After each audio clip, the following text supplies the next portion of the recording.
नमस्कार दर्शक बंधु आज राजयोग सीरियल देखा पाइबे कि जिते बेले आयन आ सीत बरुण ऑफिस को आसचंती आ कंट्राक्टर मान संगे कथबार्ता होती से समय किसी लेबर कहते कि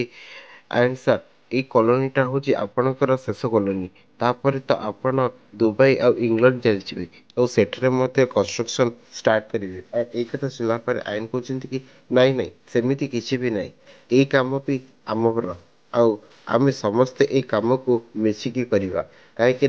बलभद्र ग्रुप ऑफ कंस्ट्रक्शन सबुठारु नंबर वन थिला आ नंबर वन ही हेकी रहिबो रघुनाथ बाबू ए कंपनी टाको स्टार्ट करथिले आ आमे तीन पुओ ए कंपनी को ठीक भाव में तुलेबाकू पड़िबो आ ए कथा सुनला परे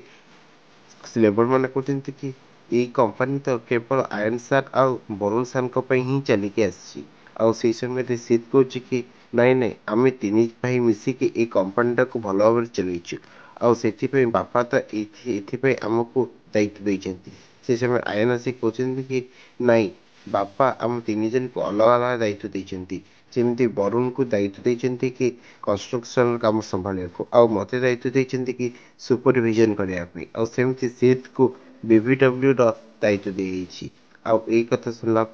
सी मन दुख हो बहुत जोर लगे कि जिते दीटा लेबर कथा होती कि पूर्व पटे जो स्लाबटा कंक्रीट स्लाबटा अच्छी से झुली पड़ी से जमी आज कहीं भी न जाती आई कथा से सीट ठीक शुणी दौए आ मन मन चिंता करें आज जब से स्लाब पाखे आयन भाई को लेकिन छेड़ा कर दी जाए ताल बहुत बढ़िया हम आत बेले समस्ते जाऊँ फटो उठाई सीट कह कि यही जगह फटो उठेले बैकग्राउंड भल आसो आते बरुण फटो उठा सरुची से समय आयन सीद्र फटो उठाऊँ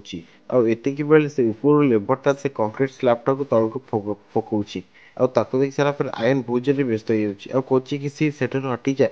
से स्लाबटा खसुची आती बेले सी जो जापर से समय आयन सीट को गोटे धक्का दूसरी आती बेले स्लाबटा आसिक आयन रुंड पर पड़ जाऊँ देखिकी सी बहुत जोर डरी जाऊँगी कौन हो कौन यही घटना पर कौन सीत कौन आयन भल पाइबा बुझीपर जदि हाँ ताल कमेंट बॉक्स में येस लिखि जनातु वीडियो भल लगे वीडियो को लाइक करूँ आ चैनल देखिए प्रथम थर वीडियो देखते तेज चैनल को सब्सक्राइब करने भूलु ना पाखे बेल आइकन बटन को क्लिक कर ऑल नोटिफिकेशन को ऑन कर दिंतु धन्यवाद।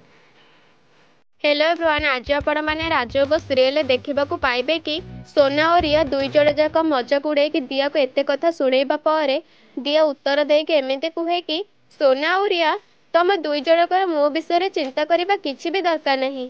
आ किए कौन कहब किए कौन न कहब से विषय भाविबा आदौ भी दरकार नहीं आ तमे दुई जण किछि गोटे कथा जानिन मु बाबा को कहिकी सासू मां को साड़ी नहीं आसीची आ दिया ठार ए सब शुणिला पर सोना को गोटे झटका लगे आतिकी बेले प्रिया से शाढ़ीटी उठाए आपर से शाढ़ीटी बाहर करके देखे एवं तापर दिया को प्रश्न करे कि अरे हाँ दी एटा तो से शाढ़ी ना जोटा कि से दिवाली रे पिंधि माने जन्मदिन रे आ ए सब शुणिला पर दिया मुंड हल के हाँ करे आ ए सब शुणिकी नीता आंटी बहुत खुशी था किंतु सोना और रिया बहुत रागु था तापरे पुणी प्रिया से शाढ़ी को बहुत भल भाव देखी देकी कहे कि अरे बुआ ए शाढ़ी तो बहुत दामी है आईटा तो पिंधिले तू पूरा क्वीन परिका लगिबू आ प्रिया एमती कहे कि दियार कांधरे पकईकि से शाढ़ी दिया को केमिति लगुच देखे आ ए सब देखिकी सोना मन भितर खाली जली जाऊ थाए तापरे प्रिया एमती कहे कि वाओ सप्तरे दी बहुत भल लगुच आ तते तो एटा बहुत बढ़िया मानुची एवं अन्यपटे आपण मैंने देखा पाइबे कि स्लाब पड़ा जो आयन हाथ बहुत जोर माड़ हो जाए से बहुत जोर रक्त बहु थाए एवं तापर समस्ते मिसिकी आयन को टेकिक आनिक गाड़ी में बसई दियंती आयन सीट को कौन पाई बंचेला सीट आदौ भी बुझी पार न थाए खाली मन भितर एमती भाबु थाए कि ए आयन तो मते मरिबा पाई भी छाड़ी दे था हेले ये मते बंचेला कौन पाई सेतिकी बेले बरुण सीट को कहे कि